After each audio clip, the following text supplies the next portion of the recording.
I'm here. Right, okay. Sorry about that. I don't know what's going on. Yeah, we just can't, we can hear you, but we can't see you. You can now. Oh, there we are. Yep. I'm having my lunch, my dinner, so. Right, okay. Right, and good evening, everyone. Welcome to the Leisure Services Committee meeting today, the 13th of April.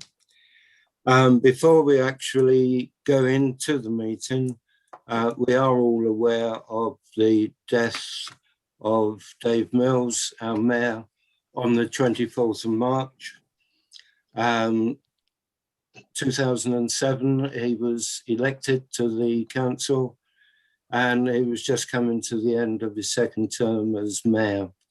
I would like to send out our condolences to his family on behalf of us all. Also, last Friday, we saw the death of Prince Philip, the Duke of Edinburgh.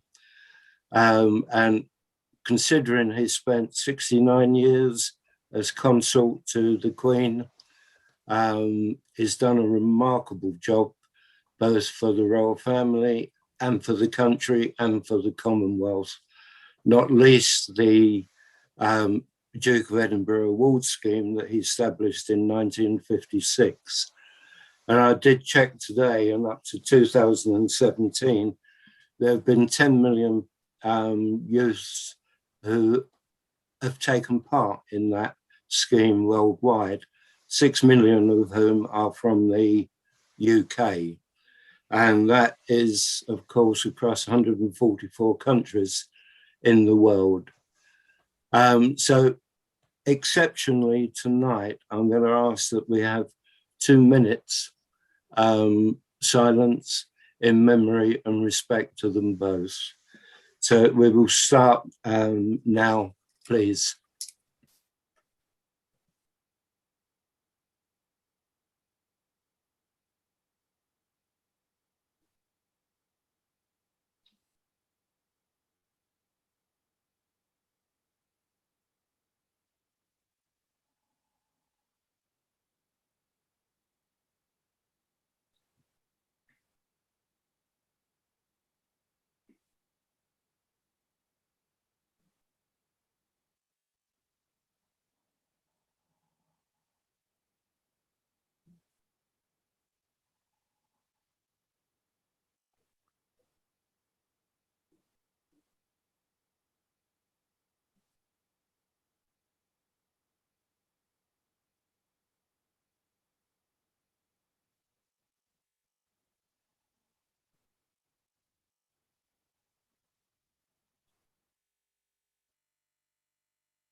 Right, thank you, everyone, for that. So we're now going to the meeting in its entirety. Do we have any apologies, please? I have apologies from Councillor Kay Gilder and also from Sam Milligan, who's on holiday this week, so he wasn't able to come to the meeting. All right, thank you. And do we have any declarations of interest from anyone? I myself have a pecuniary interest in item 6 on the agenda. Bill, I will ask you please to take over on item 6, which is the Woodford Park Leisure Centre. As a, I shouldn't take part in the 3G pitch decision making. And Kevin has promised he's going to throw me out and then let me back in when he's ready. So, and then I'll be happy to take back control, Bill. Okay, thank you. So if there are no other declarations of interest, we'll move on to the minutes of the meeting held of the 12th of January. Are you happy for me to sign these when I next get down to the office, or has anyone any comments on those minutes?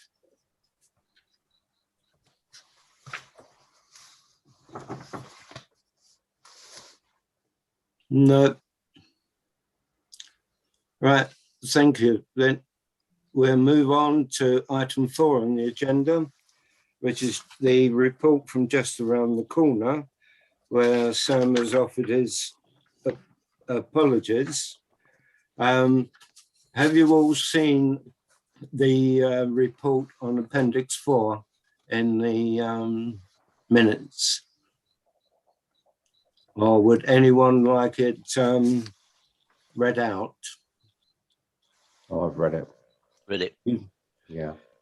Has anyone any comments at all on that report? Councillor Bragg, Yes. Yeah. Ken. sorry, I should have put my hand up. Let me do that first. Councillor Heap, if you'd like to go first, that would be No, great. it's all right. Go on. Go on. You sure? Okay. Yeah. The only comment I've got, it was sad to see that the Gardens of Remembrance is being visited by young people, potentially, smoking cannabis and stuff like that. So that's a bit sad to see that. But the rest of the report was, I thought, very good. So that's the only comment I have. I'm sure that from the comments in the report, I know that the police have been more involved in monitoring the area and stuff like that. So if any other councillors got any information they'd like to share, that'd be lovely. Thank you. Right, that's taken. Councillor Heap. Well, I think you've answered my question. That was part of my concern, but it sounds like it's being covered. I've got a couple of general queries. I think this is probably the best place to ask them. We've got no report from the CYP. I mean, last year we had one in January. It's now the middle of April, so a bit concerned about that. And the other question is that where have we got to regarding the re-tendering for the youth work, which is currently done by Jack? I don't see anything about that in these agenda. So there's a couple of things I'm interested in. I mean, they are on the go, but Deborah, you are well up in the current situation on that. Yeah, if I can just explain that the members of the Community Youth Partnership, apart from one of the youth workers, along with Councillor Baker, Councillor Jewell and Councillor Al-Sanjari, all attended a meeting facilitated by Chris Moore. And out of that meeting, he has put together, so it wasn't actually a Community Youth Partnership meeting, it was a different kind of meeting to start looking at the service level agreement. And he's produced a paper that's going to come to the Strategy and Resources Committee, because it's a proposal for some work, the nature of the work that he's proposing he'll do, and obviously the price attached to that. So that'll come to Strategy and Resources on the 27th of April. Okay, but why hasn't there been a formal meeting? We're halfway through April. It's a bit concerning that we haven't had one this year. Yeah, I mean, that kind of took the place of the meeting, but it was because it wasn't a Community Youth Partnership meeting. It was a separate kind of thing to start setting. We've had no minutes of that. That's my concern. No, you haven't had any minutes of that. There are some notes, but they've been used by Chris Moore to put together a plan to move forward. Do you know when we have got a date for the next meeting of CYP? No, I haven't organised those, but I will do that. Thank you. Okay. Are there any other comments? Councillor Doyle has Martin, something. sorry. Thank you. I'd just like, could Deborah please explain what it is that what was the consequence of this meeting and that replaced the CYP? It doesn't appear to have been minuted.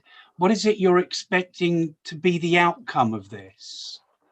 So what Chris Moore has done, he's put together a paper that is going to go to Strategy and Resources about the different ideas that people had for helping and supporting young people, and doing some kind of costing of what that would be and what that would mean.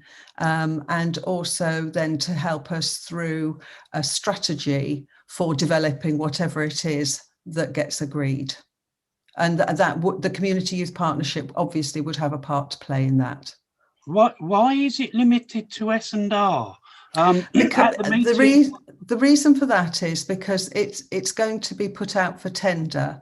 So the proposal for the work that Chris Moore and I will do together, well, he's going to do a lot of it, but I will also be involved. So there's a price to that as well.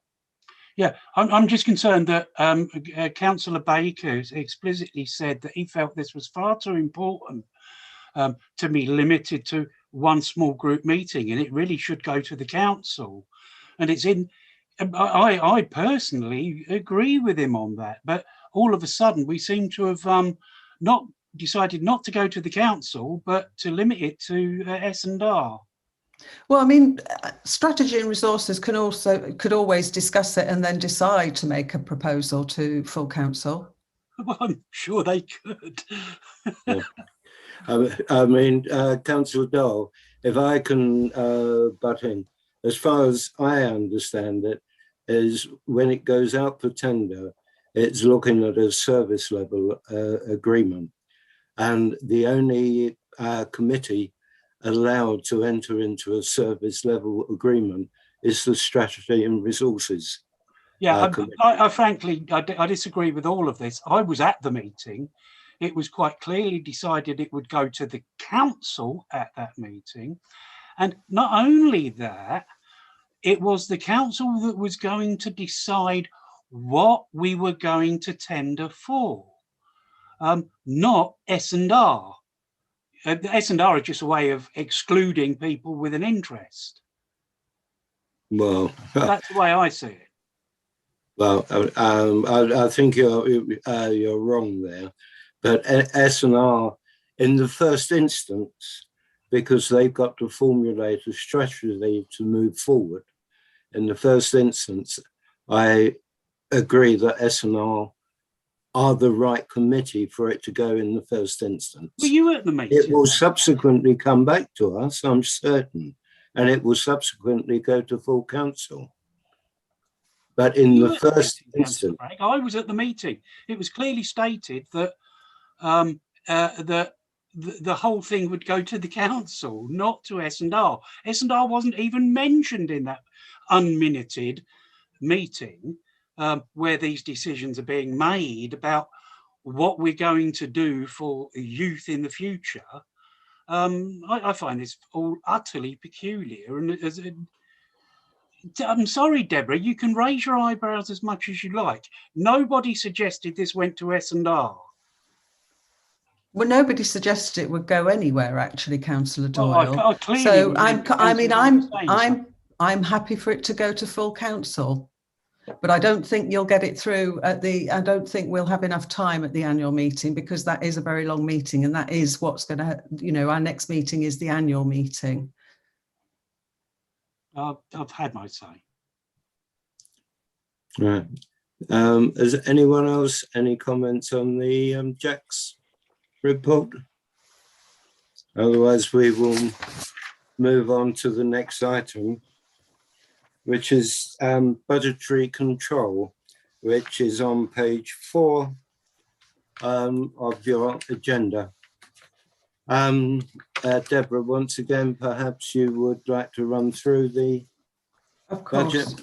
Of course.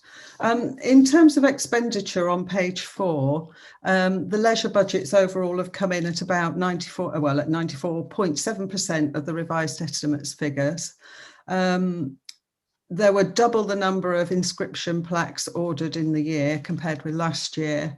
Allotment costs were slightly higher than the revised estimate, and that's mainly due to a higher water usage and a higher cost of water as well. And the public toilet costs were higher due to cleaning and consumables costs. In terms of income, the council this year has benefited by being able to claim furlough income for staff during the year, and in December was able to receive a Tier 4 local restriction support grant. That relates to premises that were legally required to close due to restrictions. So we had the Oakwood Centre, Coronation Hall, Chapel Hall and Woodford Park Leisure Centre. So we've had a grant for that, and you'll see that I've itemised that. So for Woodford Park, we received just over £13,000, and for both Coronation Hall and Chapel Hall, just under £9,000 we've received. And that was divvied out by Wokingham Borough Council. In addition, we have claimed furlough. You'll see there's a total furlough income this year of £149,759.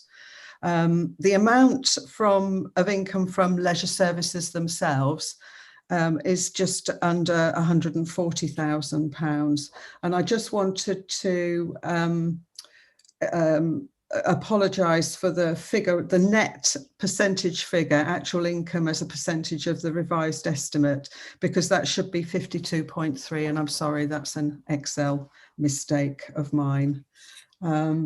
I don't know if anyone's got any questions about that. Alex, I think you were first. Thank you. I mean, on the expenditure, we came in about 30,000 under the revised budget. Was that partly because we were locked down for more than we expected, and therefore we just didn't spend the money on various? Mostly, yes. Yeah. And the income about 181,000 above the revised budget. Was that mainly furlough? Mainly. Yes, and the other grant, this Tier 4 LRSG that we received fortuitously. Yeah. So these are kind of one-off. The fact that we've come in 181 over, should there be any revisiting the forecast for next year, or is this a kind of one-off situation which, well, we hope might not be repeated next year? I mean, partially the amount of income we get next year, well, this year rather, depends on how many people are willing to come and use our facilities. So we've got a lot of party booking requests and things like that. Perhaps some other groups will be a bit slower and won't come back till September, or perhaps even after September. The furlough, I think, ends in July, and as far as that. Right. Yes, but the percentage paid by the employer goes up each month by, I think, 10% or something. Okay. I'm not quite sure of the exact figures of that. So, I mean, hopefully we'll. I think I've produced a prudent budget for this year. But obviously, we just don't know. Who knows? Who knows, really? I think if you get it right, you can go off and work for Goldman Sachs or thanks. Chase Manhattan, frankly, because So the fact that we're over on income this year doesn't really mean much for the next year. No, I mean, I think that. Part of some of the furlough income that we've had since January, we might not have expected to be locked down for this many months. Yeah. So I think that's been to the benefit of the council. Yeah, I see. And so that's why there's a bit of a, it looks so much better than it might have been. Quite. Thank you. Okay. Councillor Baker. Thank you, Chairman. Deborah, you mentioned the plaques that we had Yes. double what we expected. Well, double of what we had last year, yeah. Okay, so what's the position in terms of capacity? Because at some stage we're going to run out of places to put the plaques. Are we getting close to that? Do we have a plan if we do? At the moment, the plaques are put onto wooden, I don't know, four what I would call 4x4 Sleepers. sleepers, things that go into the ground. So they're just dotted around. So there is room. Okay, so they're not, but within the garden. So aren't they all contained within the Garden of Remembrance? Yes. And so therefore there's a limited space. Well, So no. are you suggesting that we're way below the position where we need to worry about we haven't got any more space? Yeah, That's fine. yeah, there's space for more sleepers down there, yeah. Thank you. Right. Are there any further questions from anyone on the budget estimates? No, then we'll move on to item 6. And this, Bill, is where I would ask you please to deal with. And Kevin, you can throw me out into whatever room you like. Councillor Bragg, you can stay until it gets to the 3G pitch. Yeah. Right, So okay. you don't have any pecuniary interest in any of the other items, do No, you? not at all. No. Right, So okay then. Well, let's move on to the Woodford Park Leisure Centre, which is, yes, Deborah, sorry. Could I just apologise for Ed not being here? He's become a dad again to a 5-day-old baby, and I decided he didn't need to come to this meeting. No, he's off on paternity leave at the moment. Well, perhaps you'll pass on, Deborah, all our congratulations and will. best wishes. Right. Have you all had the opportunity of reading Ed's report? Yeah. Are there any items in there that people would like to ask questions about?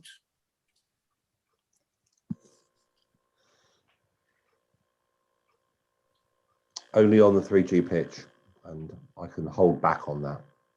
You can hold back on that. Right. Councillor Swaddle has a hand up, Chair. Alison. I wanted to ask about the return of the park run. Don't we normally have the children on one day and the adults on another? Is that right, Kevin? Yeah, the adults is the Saturday and the junior one on a Sunday.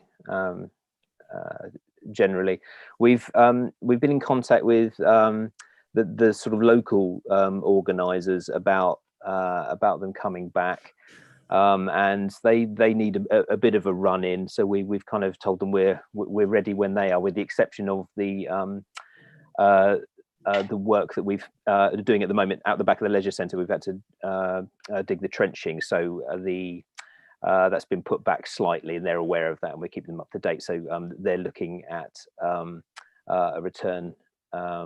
Actually, I've got the date there. I might have even put that in my report. I'm not sure. I think you have the 15th or 16th. Yeah. So we're hoping we'll get confirmation of those return dates really soon, which would be great to see that coming back to the park. Yeah, it's just that a resident said to me, "Oh, Woodley Town Council, I'm not happy with them. They're not letting our park run come back." And no, that's not true. Yeah. We've had to delay. We've had to delay it.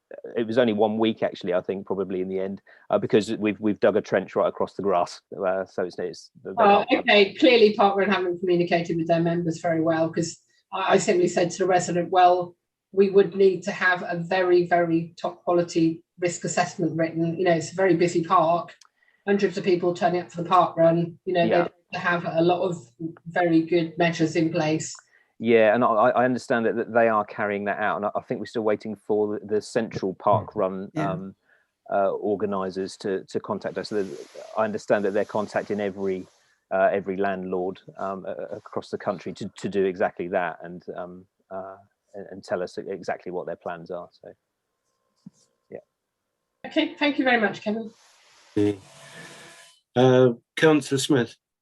Yeah, just one other question actually. On the play area that's being proposed, I assume I've looked at all the pictures and all that. I assume the existing path will still wind its existing course through that area that's been proposed. Yeah, it will. It will. Yeah. Okay. I mean, you're not gonna move it or do anything with it. No, I mean, when we get to it in the next report, I can say a bit more about that. If that's In that case, the play area comes under item 7. But it's a good point. Okay. Perhaps I can ask one question, Kevin. The patio area, what exactly is planned?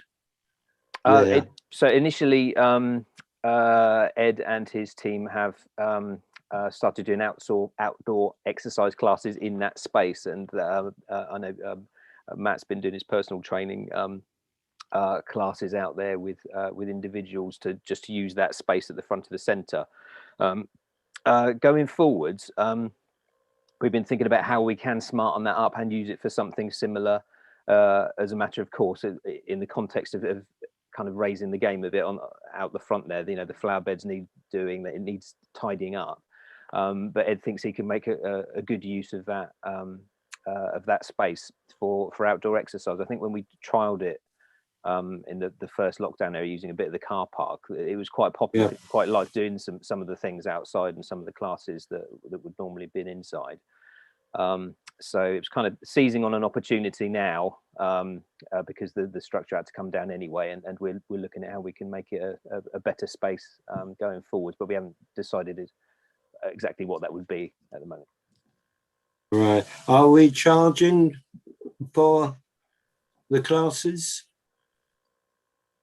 Yes, so those are some of the regular classes that would otherwise be done in a different space or inside the centre. So it's rejigged things to do as much as we can do within the restrictions, which is very, very limiting, to be honest, at the moment still. Right. Okay. Thank you. Before we reach the 3G pitch, are there any other questions that people want to ask? No, then I will bow out. I live in Farriers Close, which is the nearest residential houses to the 3G pitch. So it would be inappropriate for me to take any part in that conversation. So, Councillor Sound, would you mind taking over the 3G pitch? Because the report needs to be noted, and of course a vote on whether to proceed or not. Okay. Okay. Yeah. Thank you very much. Well, this is a proposal to extend the opening hours from 9 till 10. A note on the report that it says through from September to March, but we actually are asking permission from the council to extend it 9 to 10 throughout the whole year. Can I just query that before we start? What are we actually asking for? Are we asking for 9 to 10 only from September to March, but we're applying to the Wokingham Borough Council for a 9 to 10 throughout the whole year? Yes, sorry. I think that the intention is there for to apply for it for the year on the basis it gives us, even if we're not using that, it might give us the flexibility to use that going forwards. So that might not be clear from the wording there. Sorry. Okay, that's fine. And reading through it, from Mark Rosier from Woodley United and Richard Rodway from Woodley Wanderers, they are very much for it. Would give them greater capacity to offer wider use of that for the council. So basically, are there any questions anybody has before we asked to vote on that? Yes, Councillor Doyle. Yeah, it's just me, you know, but it does say in here that the proposal is benefit from a 9 p.m. slot. I mean, you'll say we're voting on it being from September, from March to September. Is that what we're voting on? No, we're actually asking the proposal going to Wokingham Borough Council is that we're asking for an extension, increase it from 9 to 10 o'clock throughout the whole year. Although, in fact, at the moment, what the usage would be from September to March, but it gives us the opportunity. Could I just ask that is reflected in the minutes, both because at the moment in this agenda, it just says that we're voting on September to March. Well, the proposal doesn't at the bottom. Actually, if you look at the recommendations. Yeah, I think the text. Sorry, if I could just help a little bit.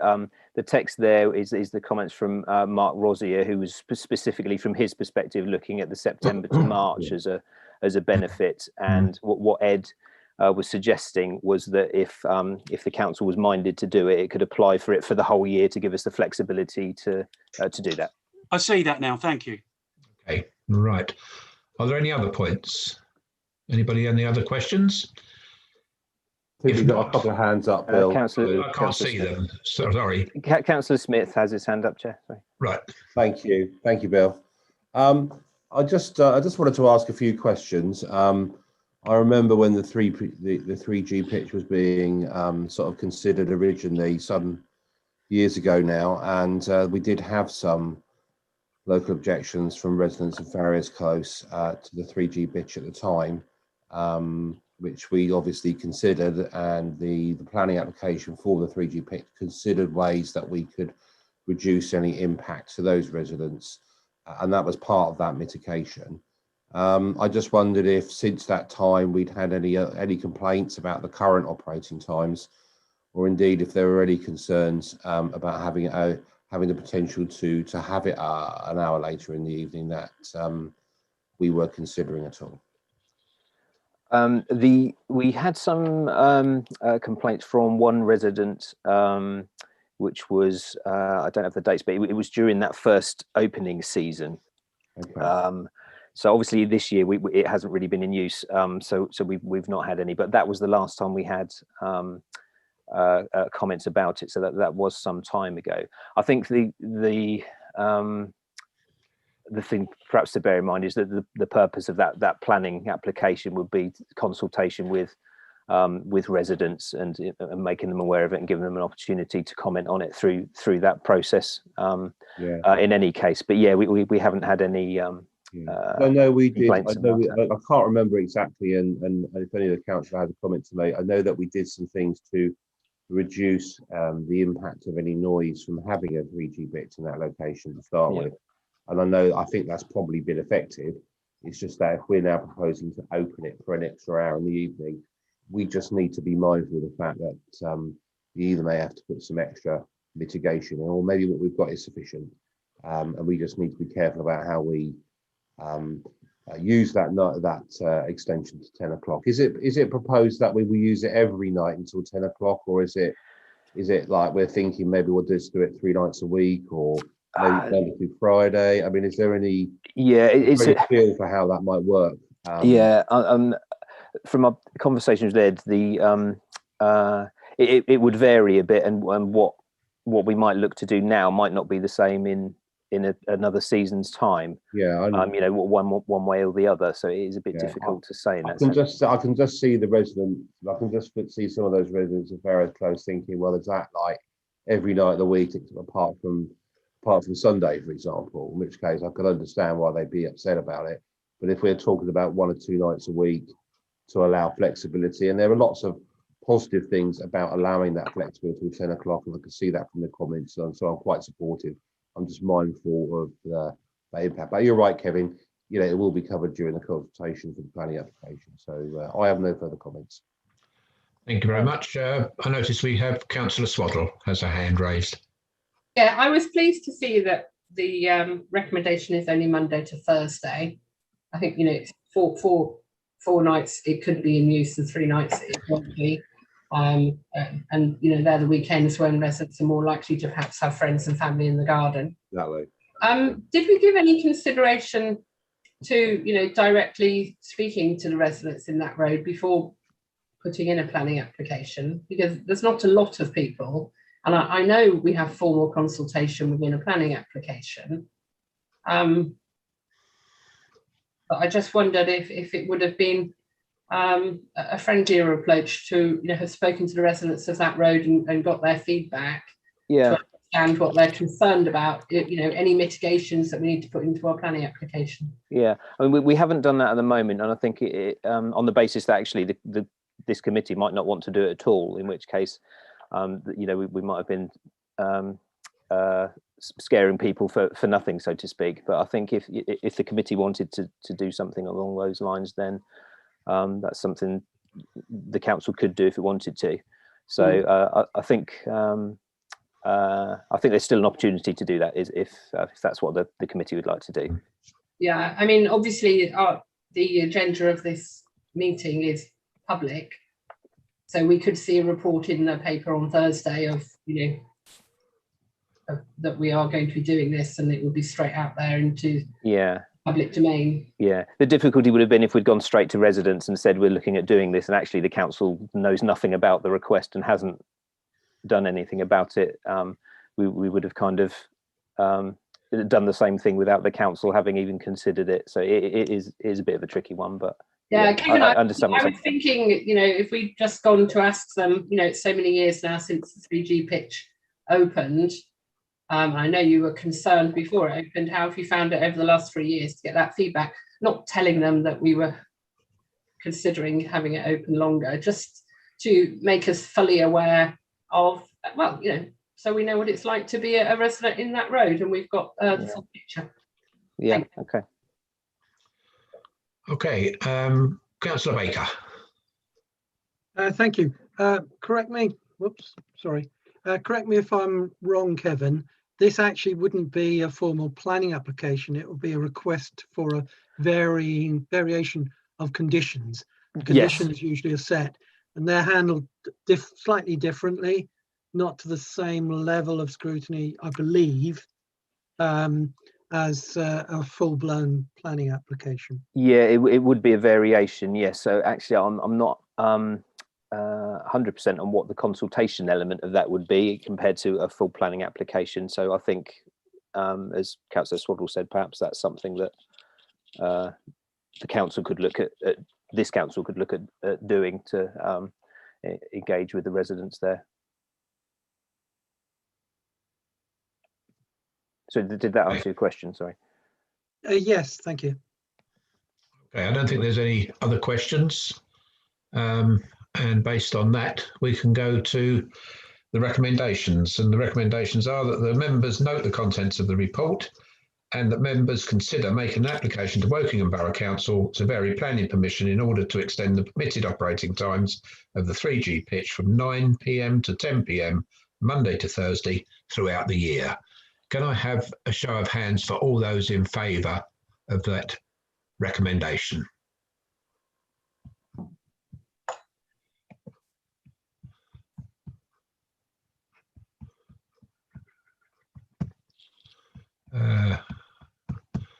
Trying to raise my hand. A minute, let me get mine up. That's it. Have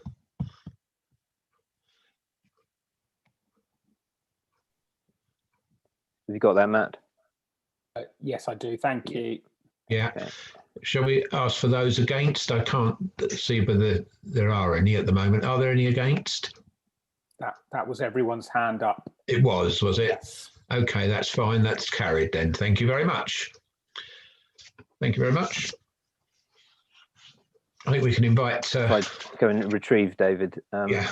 Yeah.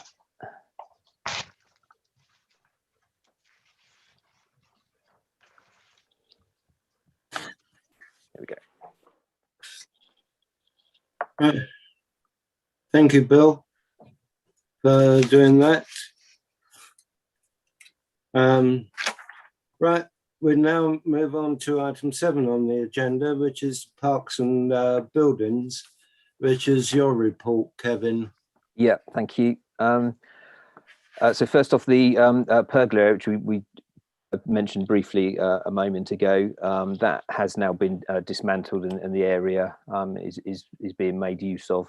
We will look at how to improve that going forward and talk to Ed about that, and perhaps that'll be something that comes back to a future meeting, but may well be in the context of the leisure centre improvements anyway. But we're making good use of that bit of space, and actually it has tidied it up quite a bit. It was looking pretty sorry, that area.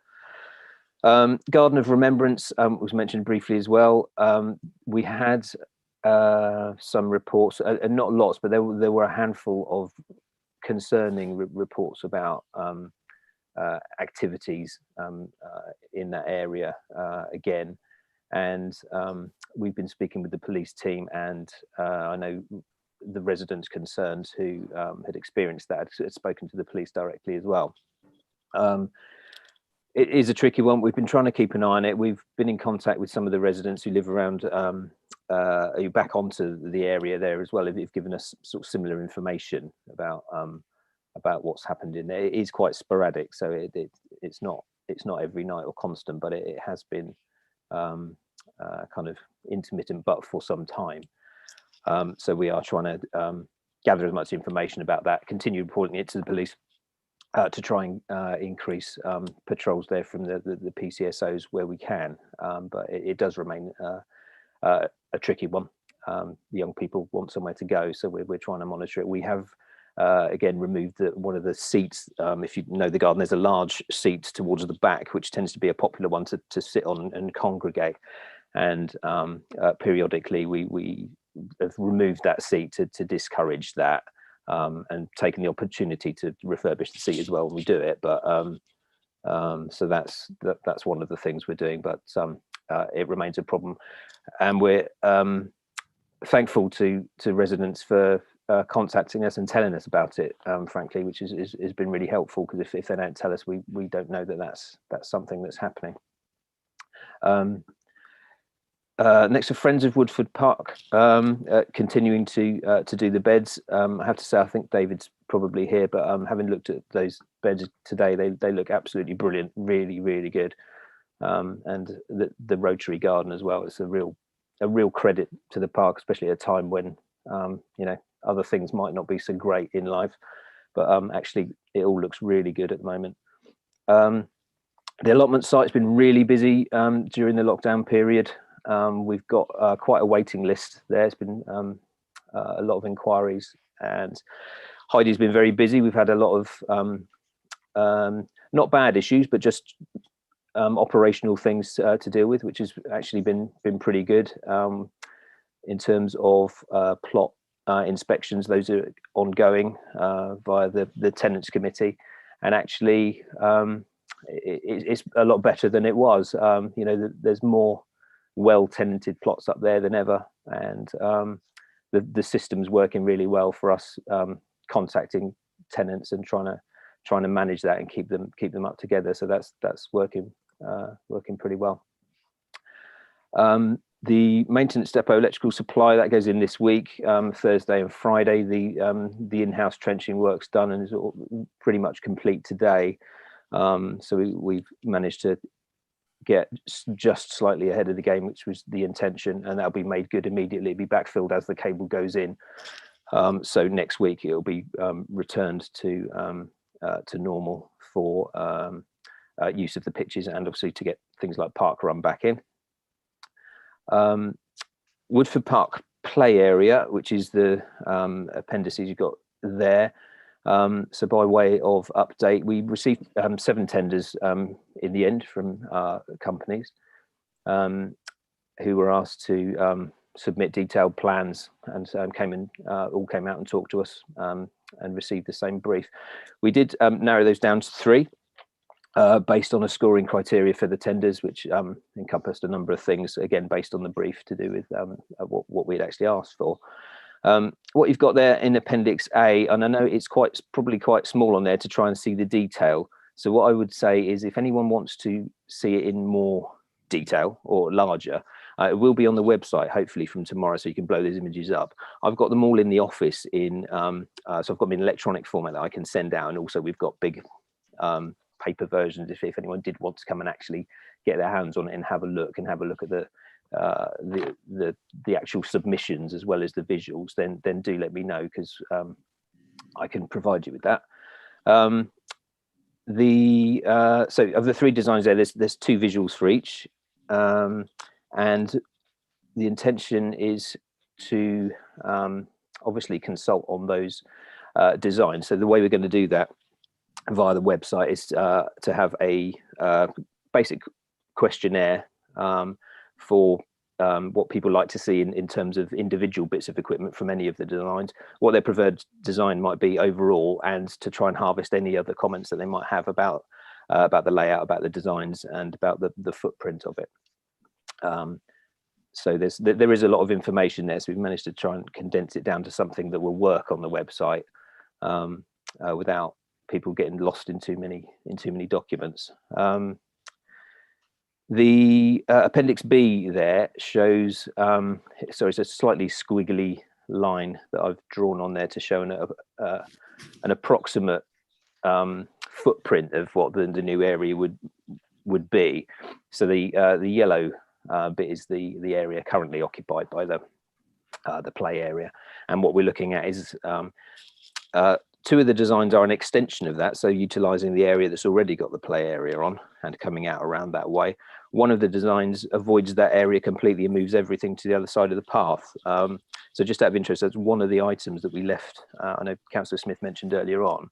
That was something we left in the brief for the contractors to address and find solutions to, because we're very aware that with that kind of activity, both sides of a busy path, we've got park run, dog walkers, pedestrians, kids, everything going on at the same time. There's potentially some issues there which we'd been aware of from the start, and they've each addressed that in some different ways, which is quite interesting. And again, that formed part of the scoring through that process as well. So yes, that will go live tomorrow on the website, hopefully. We're just tidying up the last few bits of that with our web chap. I met with representatives from Addington School who were really, really helpful, actually. I think I had 6 of their teaching staff team, including the deputy head, engaged in a Zoom. They looked through all of the tenders, all 7, all of the detail of them. We had a really good conversation about those from an inclusivity and accessibility point of view, and they've given us some good feedback on some of the simple wins and some of the things that we might look to include, even if it's not included in what might end up being the successful tender, but some things that we can tweak and change and add in to make that work. But they were really excited about it and thought we had some really good ideas, and it should be a good project. So that's been very helpful. We'll be consulting with others as well, obviously the Friends group particularly, and the Rotary, because it is an area close to the Rotary Garden, so there are considerations there. And as we've done previously, we've got a lot happening in the park, and we've got the skate park, the War Memorial, the Rotary Garden, the play area, the Oakwood. So there's an awful lot happening in that space, and people may have concerns and suggestions and things that we want to get at and harvest, so we can get the best result we can. So I'm waffling on a bit there. I'm quite excited about the play area. It's going to be really good. Appendix C is the information on environment and wildlife. I'm hoping we can move some of those things on as things have got a little bit more back to normal, and people back, etc., and the work down at the grounds yard, etc., comes to an end, so we can get back onto some of those things. And community halls. Yes, there is a request on how hirers are currently operating and looking to come back. We've got some who are able to come back, some of the children's groups, albeit in some different ways. We've had a couple of hirers who might not be able to come back, and some not yet. It really is a mixed bag, and we've kind of got a whole range of things, from organisations really wanting to come back and just can't, to ones who aren't sure. And I think that's probably going to be the case for a little while. What we are doing is keeping in touch with them and obviously trying to accommodate anything we possibly can within the restrictions as we go forwards, and likewise with the Oakwood Centre. So we have got the first signs of some things coming back. The Czech School, for example, in the Oakwood Centre, and they use the halls and the leisure centre as well. So although they're operating in a different way, it'd just be really good to get some of those things back and back into use. And that's it on there. So if there's any questions. Quite a lot. That's good. Councillor Baker, I think you were first. No, I think I was last, but It's Councillor Soane, Chair. Sorry.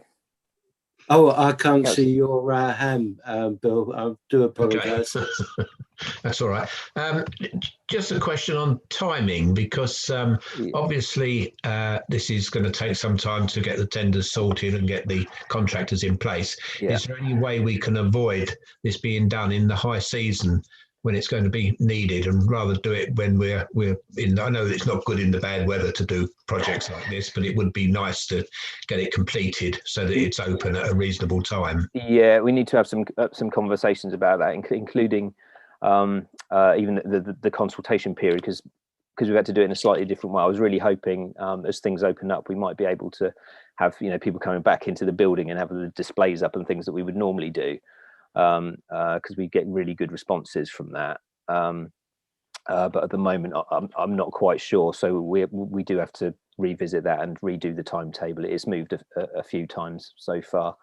So the answer is I'm not quite sure. But yes, we'll look at it and advise members of the new timetable.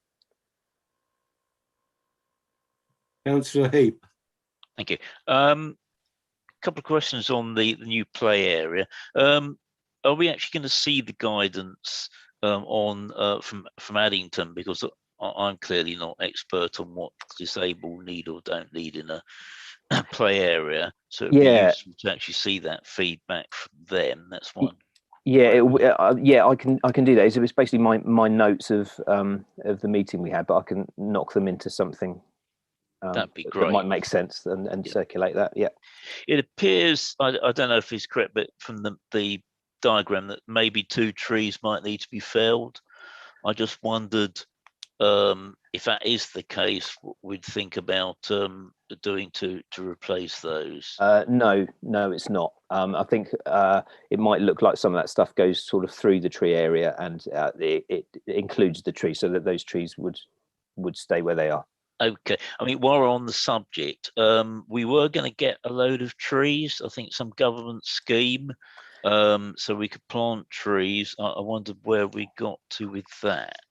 Yep, we did, and I think some are in and the rest are being carefully cared for down in the yard, waiting to go in. So we did receive them some weeks back now, actually, so they're waiting to... Do you know if any are going in Rivermead Park? Because a lot of bushes and shrubs were taken out at the back when we did the work, and nothing's been put back yet. Yeah, I did talk to Terry about that, because I know you mentioned it before.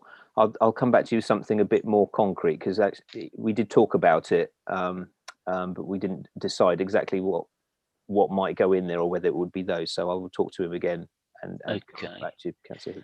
And one other thing I could in the email to you, whether there's be any consideration for leaving a margin of uncut grass, which would help the wildlife. I was thinking of Malone and Weeble. I mean, I think that'd be quite a good idea, but I mean, I'd be quite happy to meet up with you if we could discuss that. Yeah, more than happy to do that. don't see there being an issue with doing that at all. But yeah, if more than happy to have a chat with you on site with well, obviously perhaps with Terry or with whatever. the chairman as well. If if David. Everybody's welcome if they'd like to come along. Distanced, of course. Yeah. Thanks. Thank you. Well, Alex, if I can just butt in there, I did speak to Terry last year about the margins. Certainly, they have done it in Woodford Park, particularly around the Orchard area. But as far as I understand, in some of the parks, they can't do it because of the size of the park, and there is the danger of children running into that area and being stung with nettles and what have you. But certainly Terry was looking at it to see where and when it could be done. Yeah, I mean, I quite like to meet up with him and at some point, if that's convenient, and discuss it. See what's I would possible. be more than grateful to come along with you. Great, many thanks.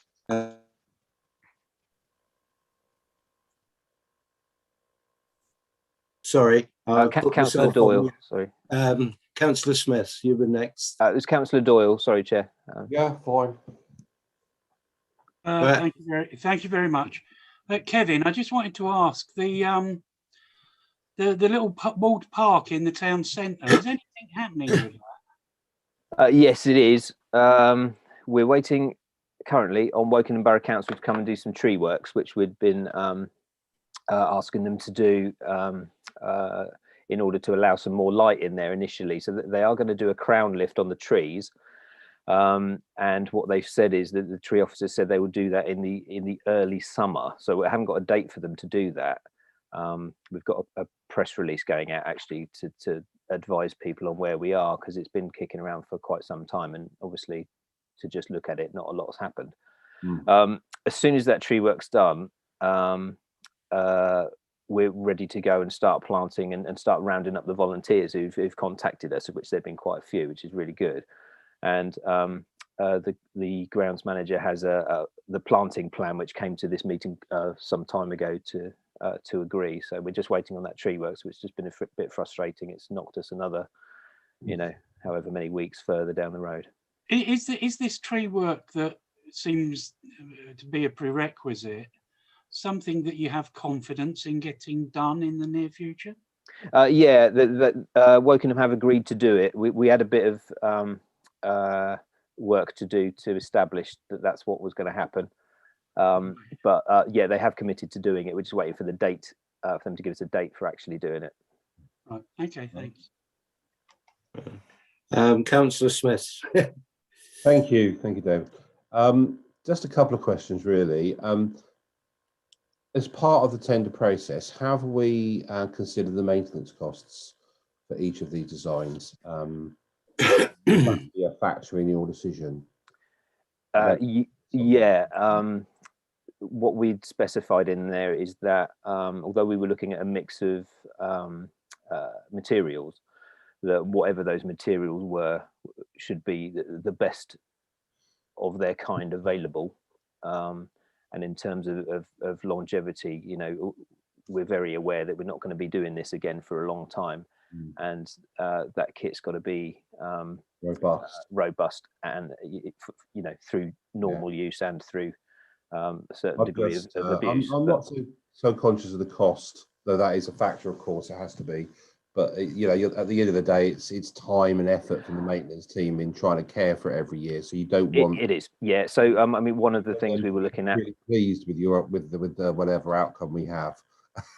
Yeah, one of the things, for example, was use of sand, which is a really popular feature, and it was one of the things again that actually came back from Addington.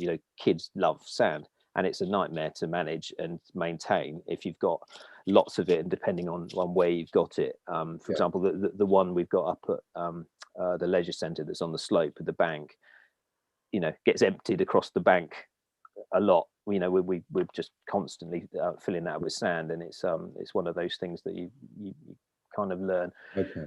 What we did was involve Colin, who's the maintenance manager, in each one of those site meetings with the contractors. So we had some good conversations about it with him. He's a ROSPA trained play inspector as well as being the maintenance manager, which is good. So he knows about the kit. So he needs to be happy, and he was involved in the scoring. Okay.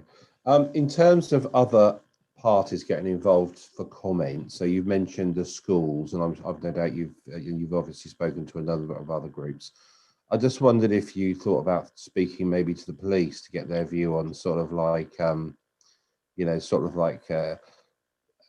an aspect of reducing crime. So you mentioned about the Garden of Remembrance and removing that chair, for example, to discourage people from using it as a sort of like a place where they can hide and do whatever they want to do.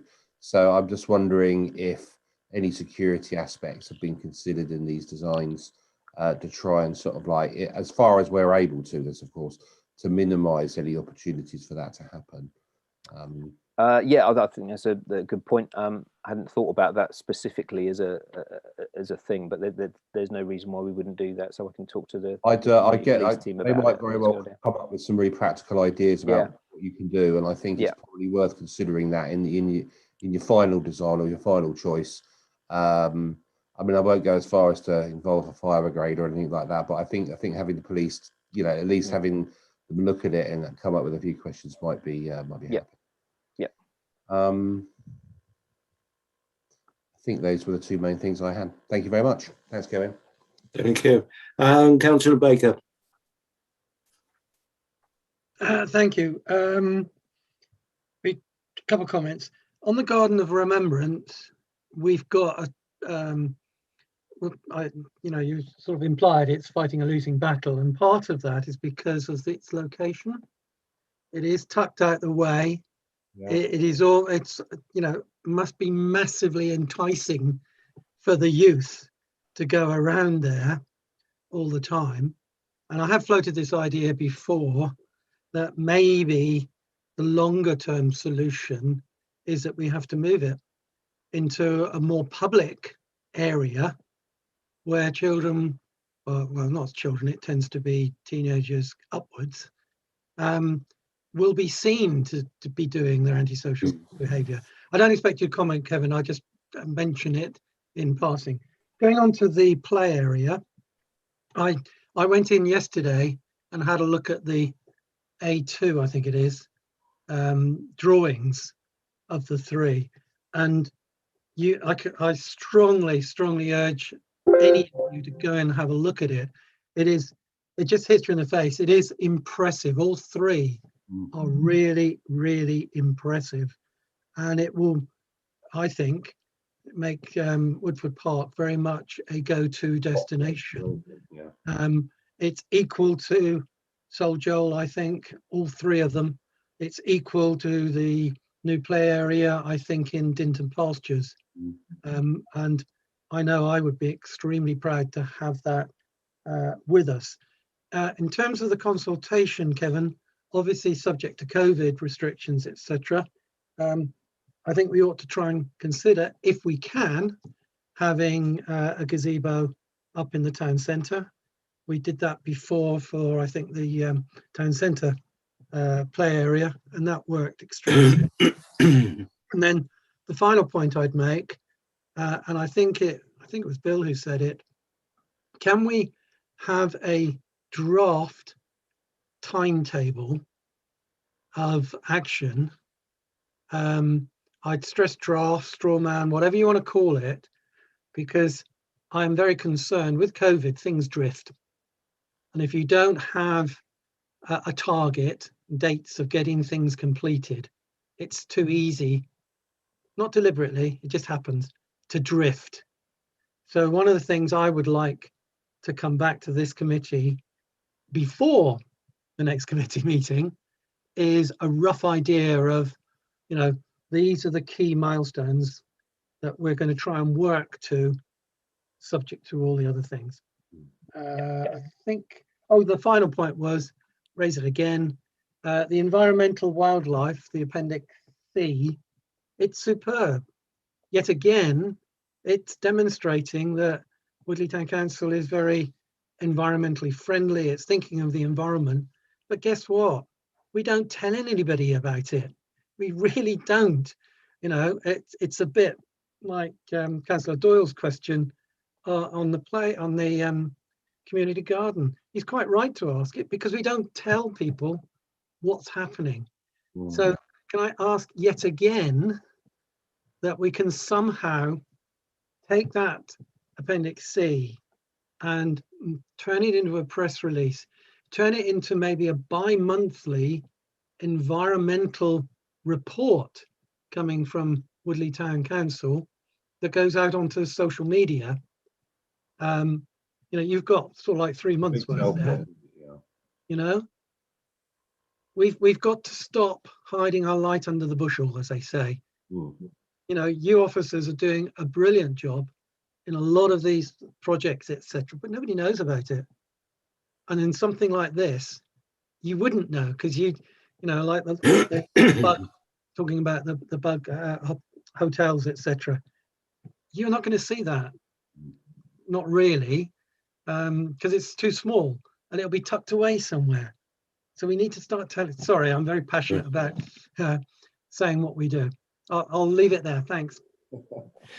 Thank you, Keith. Councillor Swaddle. Councillor Swaddle. I was trying to unmute when I suddenly swapped places with Martin. Yeah, with the children's play area, I thought that was so exciting, and it's absolutely fantastic that we're going to produce something that all of our children can enjoy, and I know families will really welcome it. And whenever I've been in Woodford Park, I've been chatting to families and telling them that we've got this ambition and we're going to be changing, you know, the old play area. And the first thing they always say is, "Oh, will it be like Solihull?" And I'm like, "Will it be as big as that?" And I've always been a little bit hesitant to say it will be that big because I know how big that park is. So I'm absolutely thrilled to see that. Something that's important to me is, will it be properly fenced and gated to stop dogs going in? Because it does concern me that the current play area in Woodford Park is open. There's no gate on it to stop dogs going in there. And I know Councillor Smith mentioned, you know, the path continuing to go through it. And that can still happen, but it just needs to have proper gates on it. Obviously they're not going to put everything into the sketches that they provided, but I couldn't sort of see fencing in those pictures. No, that's a very interesting point, and the reason you can't see them there is because they're not there. Now, this is something as well that I'm hoping we can pick up some more from the consultation. You can spend a heck of a lot of money on fencing, and there's two schools of thought, as I've found from talking to people and from parents as well, about some really like the idea of it being fenced and fenced in. Some really like the idea of it being quite open and not fenced in at all. The tenders we've got there at the moment don't involve it being enclosed in terms of there being a secure area. So, for example, that a dog couldn't get into. What they've got is more similar to what's there in terms of like knee rail fencing or something to keep people on a path or separate areas, rather than it being actually enclosed in fencing, which is... Yeah, I mean, I think I spoke about dogs, but, you know, I'm sure many of us here are parents, and actually fencing to keep the children in. It's really important that, you know, your child can't suddenly leg it and disappear over the hill. Yeah, it's a good one, and I'll be really interested to see what comes back in the consultation.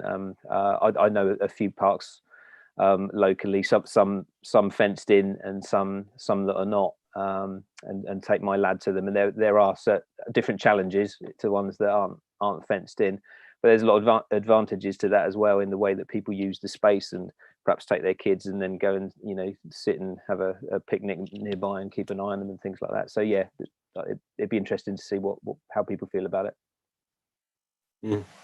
I like the idea that you can't go at a distance and just keep an eye on your kids, because that's not my idea of responsible parenting. A parent actually said she'd prefer that we had the paddling park, a fence right round it, so when she was sitting chatting with her friends, she didn't have to watch her kids all the time. Yeah, there'll be Councillor different views, I'm sure. Councillor Dawe. Thank you very much. Just on the point that Councillor Baker made about all the good news and all the good work that you chaps are doing, could you make sure you do it after the 6th of May?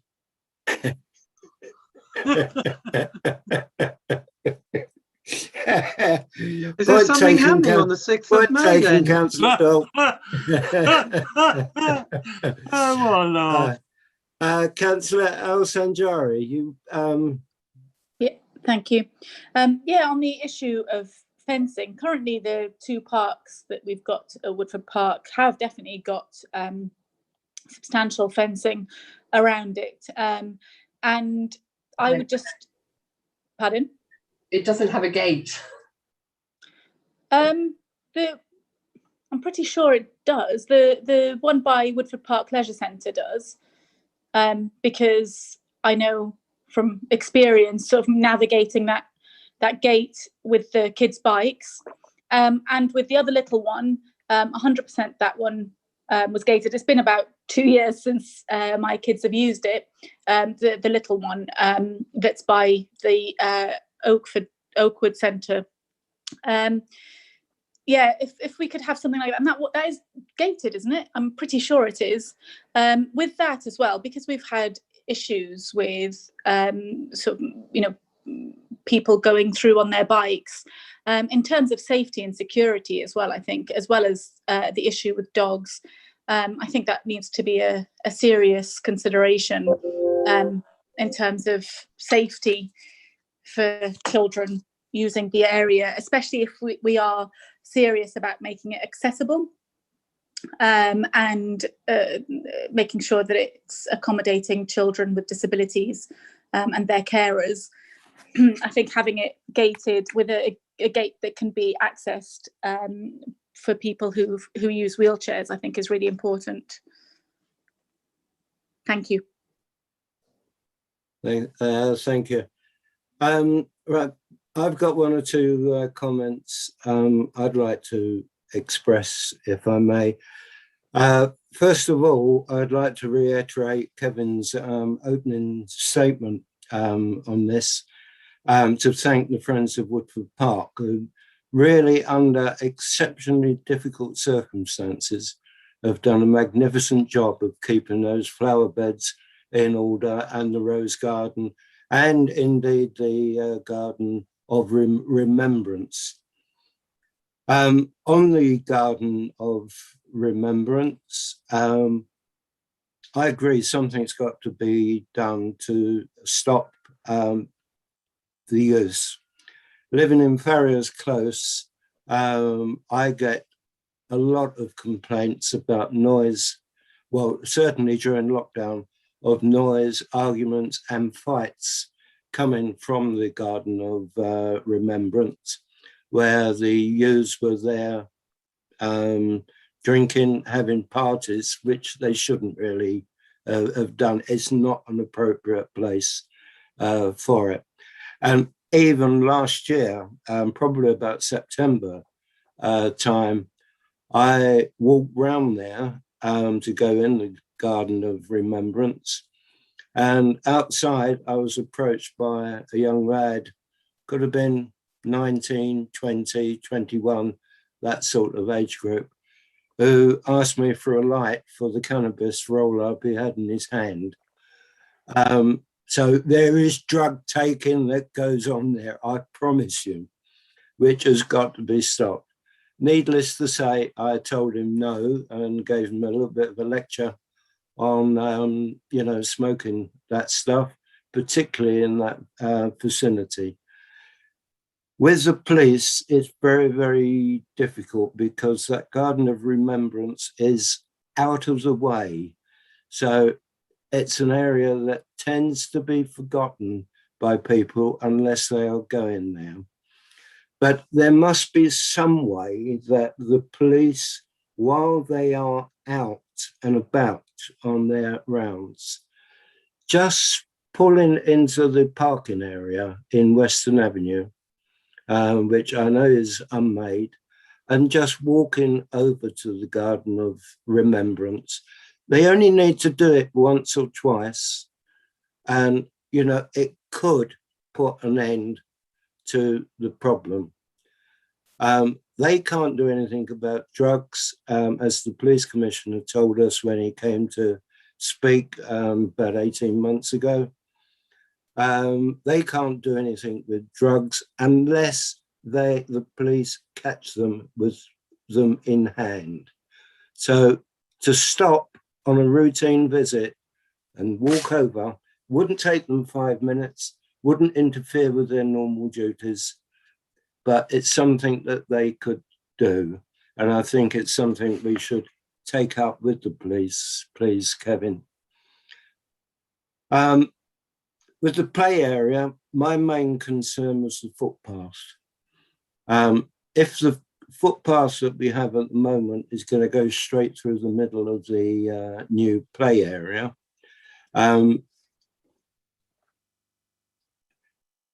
you get a lot of dog walkers going down there, myself included, on that park, straight the way through. A lot of dogs are off lead. And if you've got to take dogs off lead through a children's play area, I think that is wrong. We ought to, I think, give consideration to moving the footpath to encircle the new play area rather than go through it. And perhaps, you know, when, you know, considering matters, Kevin, that can be taken into account.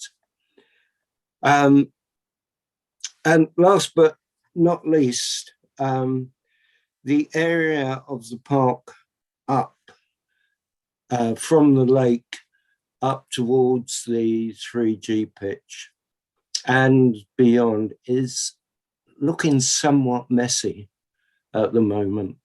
I know, as we discussed earlier in the week, Kevin, a tree fell down behind Farrier's Close. But if you walk up through there, it gives you the impression that more than one tree has fallen down or been cut down. And it does look very, very messy. Likewise, where we took down the poplar trees, it'd be nice when the new trees are planted to replace those poplars, but it looks exceptionally untidy there, the way the tree stumps have just been left lying around. Is there no way that, I mean, I presume that wood is going to be used for purposes on the park, but is there no way that this couldn't be tidied up something to give a much better impression to people as they walk through, because it is very untidy. And on top of the maintenance work going on to run the electric cable at the moment, to put it mildly, I just think it looks a bit of a mess up there.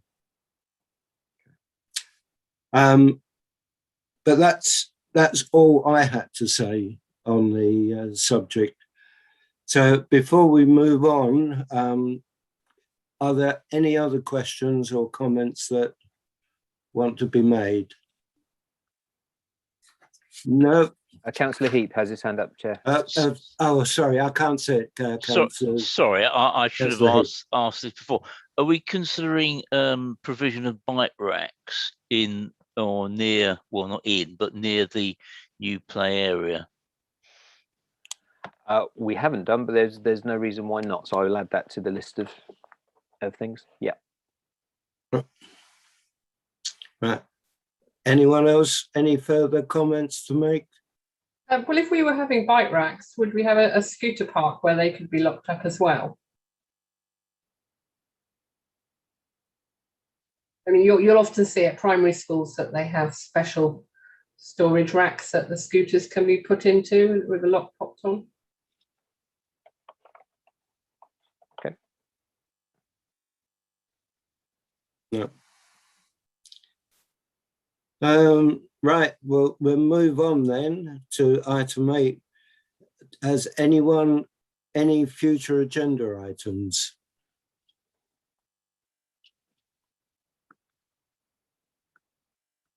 Councillor Heap has his hand up, Chair. Councillor Heap. Yeah, I did raise this at the last meeting, and there seemed to be agreement that we'll have an update on the climate change. Yes, it went to the full council meeting, which was sooner. That's the reason it was not on this one. Okay. But will we be expecting one in future? Yeah, the working party, although it reports to S&R, because a lot of the things are operational to do with the parks and the leisure centre. What we did previously, although it hasn't met very often, was to just bring that information to both committees for information. So yes is the short answer. So. Thank you.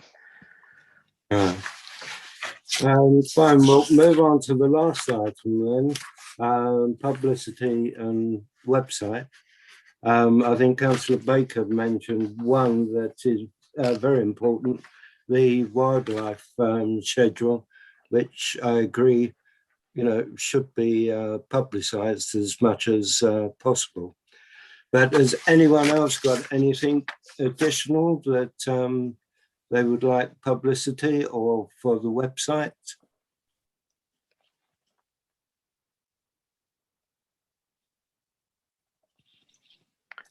Councillor Swaddle, sorry. Well, since we have voted to put forward the application to vary the planning consent for the 3G pitch, that needs to be quite handled carefully, doesn't it? Then, as to whether we're going to be when we will be publicising that.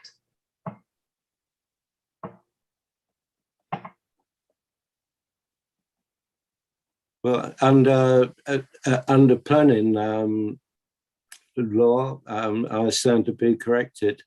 The council will need to write to those residents who are likely to be affected.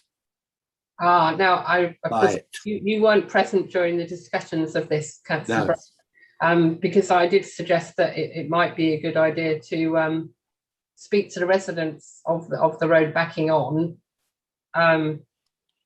to get their feedback about it before we put the application in, to consider any mitigation or just to handle it very sensitively. And so the first thing they know isn't a letter from the Borough Council coming through. Yeah, I mean, certainly I have it in mind to approach the people who are most likely to be affected by it. And each of those people are vulnerable, extremely vulnerable.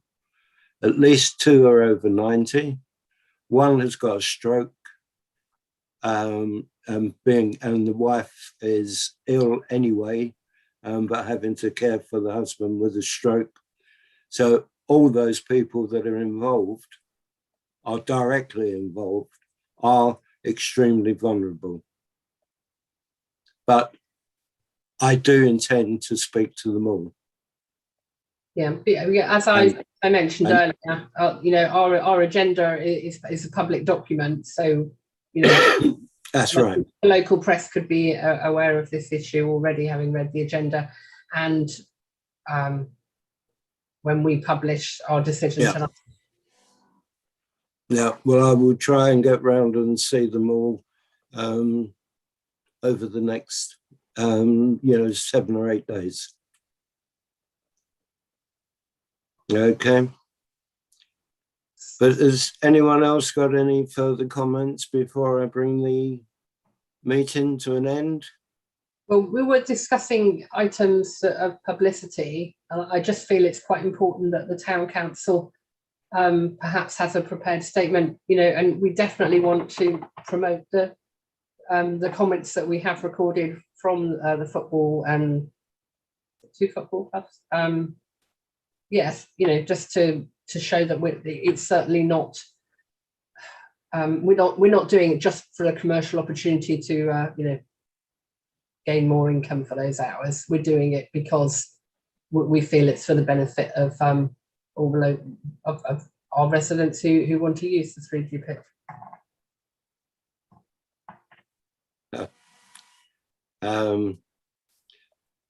Yeah, I reserve comment on that, Councillor Swaddle.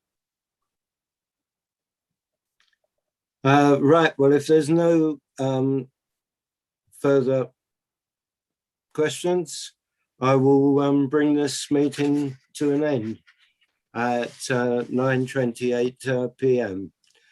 Thank you, everyone, for coming, and enjoy the weather and freedom in lockdown. Right. Bye.